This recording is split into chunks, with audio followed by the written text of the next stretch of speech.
Peggy 18.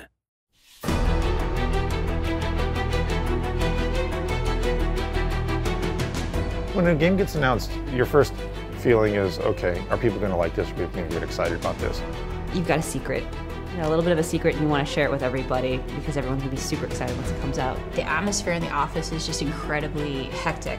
I had a little bit of anxiety because that's normal, because that's what happens when you're about to announce something. Everybody here is excited about this. The real question is, are they going to appreciate it for what it is?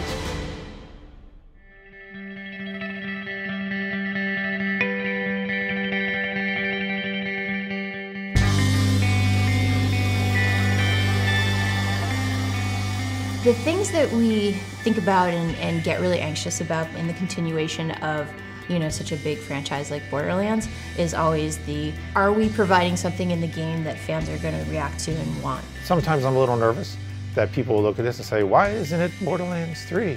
Because we wanted to tell more stories that take place in the world that's here. And also between Borderlands 1 and Borderlands 2, we're trying to give them something for everyone who still has their consoles and still wants to play more Borderlands, you know?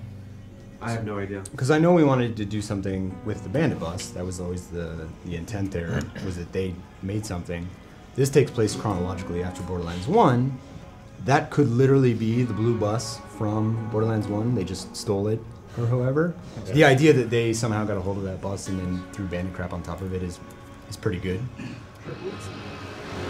The idea for the pre-sequel basically came about where Randy Pitchford worked something out with 2K where we wanted to make another Borderlands game, but also wanted to be able to work with 2K Australia to make it, basically, something that we wouldn't make entirely internally. They'd finished up BioShock Infinite, and they had some bandwidth. They wanted to know what their next big adventure was. We felt like there was just a lot more that we could be doing in the Borderlands universe, and the idea of another standalone experience had come up. It really came from a sort of mutual momentum to the logical place of what can we do that would be fun and cool, tell a cool story, and let us work with these really great guys in Australia.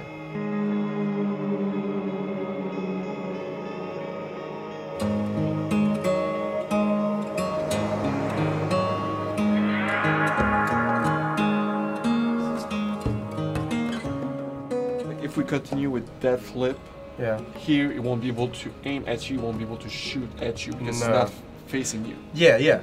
Well, that's fine though, because that was the original problem that we were having. If we tried to turn him around, he would wig out of it. It's the AI component only supports 3. That's so what I start a loop and an end. So unless Pat codes in something specifically for it to support 4 animations, so it looks good, we need it in 3 parts. But that's why I was saying you could... 2K Australia was actually formed as Irrational Games Australia way back in 1999. We're celebrating our 15-year anniversary this year, same as Gearbox. It's a kind of a funny coincidence. We just kind of wrapped up 10 years of development on BioShock 1, 2 and BioShock Infinite last year, and that's when we came about working on this game, Borderlands, the pre-sequel. The way it generally works is I think a lot of the design and narrative stuff is handled over here. We have a lot of really talented art guys over in Dallas who handle a lot of the direction, which we then kind of implement over here.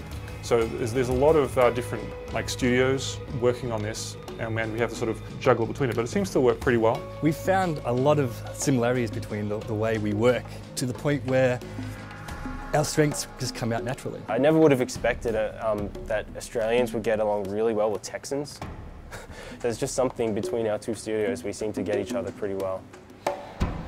It's very important that we reach our goals every week, because at this point there's nothing that we can say, oh, well, we keep it for later, we'll see that later, because there won't be any later. If there's a time in the project where everybody needs to give everything, it's right now.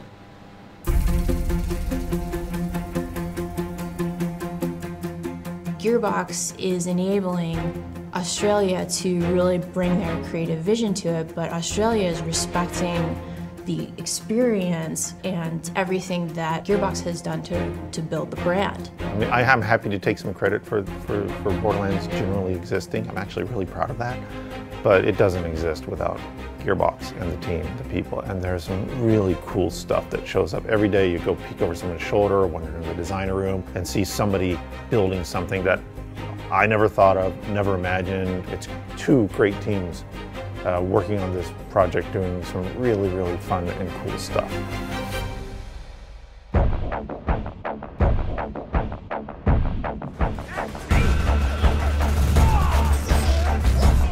Between between Borderlands 1 and Borderlands 2, we have this really interesting story that we've never told. There are a couple of quests in this game that are just ridiculous. In Borderlands 1, the moon is a solid piece of rock. In Borderlands 2, it's all cracked and damaged. There's a space station up there. Handsome Jack is taking charge. It's fun delving into his character and getting to see another side of Jack and understand his story. I'm super stoked to bring that story to the players.